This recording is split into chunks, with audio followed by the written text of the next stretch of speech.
আসসালামু আলাইকুম ভিউয়ার্স, আমি এখন এসেছি যশোর নাবারণের সেই ঐতিহ্যবাহী গরুহাটের সামনেই। আর এই গরুহাট বহুত দিন পরে খোলা হয়েছে, তো ভিতরটা আমরা গরুহাটের ভিতরটা গিয়ে ঘুরে ঘুরে দেখে আসি, চলুন।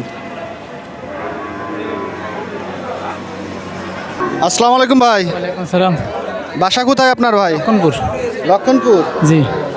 ছাগলে কত কি করে বেচতেছেন? এখনো একটা বেচে কিনা হয়নি। আচ্ছা, এইটা এই মানে গরুর হাট তো বহুত দিন পরে খোলা হয়েছে, তো এখানকার পরিবেশ কেমন দেখতেছেন আপনি? খুব ভালো। ভালো। আসসালামু আলাইকুম ভাই। ওয়ালাইকুম আসসালাম ভাই। কেমন আছেন ভাই? আলহামদুলিল্লাহ ভাই, ভালো ভাই। আপনারা ভালো আছেন? জি আলহামদুলিল্লাহ, আমরা ভালো আছি। আচ্ছা, এই গরুর হাট তো মেলা দিন পরে খোলা হয়েছে, তো আপনারা কেমন দেখতে পাচ্ছেন বর্তমান অবস্থা? ভালো ভাই, মোটামুটি সব দিক দিয়ে ভালো আছে ভাই। এই ছাগলগুলো কি আপনার? হ্যাঁ। কত করে বেচতেছেন ছাগল? এখন বিভিন্ন রেটের আছে ভাই, যে তার এক রেটের না। আচ্ছা, এই ছাগলটা কত বেচতেছেন? এটার দাম চাচ্ছে 27,000। 27,000। আর এই যে এইটা? এটার দাম চাচ্ছে 21,000। ও আচ্ছা, ঠিক আছে, ধন্যবাদ ভাই আপনাকে। কোন জায়গা? আসসালামু আলাইকুম কাকা।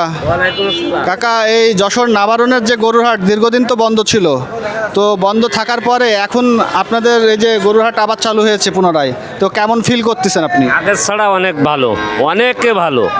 চৌগাছা আর পিরাই কাছাকাছি, কিন্তু গরু রাখার জায়গা বা বিট সেইটা নেই। গরুর যে বিট, গরু তুলবে ব্যাপারীরা, সেইটা কই? ব্যাপারীরা থাকবে কানে। এই হাটটা চালু হয় খালি বুধবার। শুধু বুধবারে? বুধবার। বুধবারে কয়টার থেকে কয়টা পর্যন্ত থাকে এই হাট? ও আসের বন্ধক থাকে, 5টা বন্ধক। সো ভিউয়ার্স, এই যশোর নাভারণের যে গরুহাট দীর্ঘদিন বন্ধ থাকার পরে এই যে আবার চালু হয়েছে, আপনারা এতক্ষণ দেখতেই পারলেন। যদি গরুর প্রয়োজন হয় অবশ্যই আপনাদের আমন্ত্রণ রইল যশোর নাভারণের এই গরুর হাটে। সবাইকে ধন্যবাদ।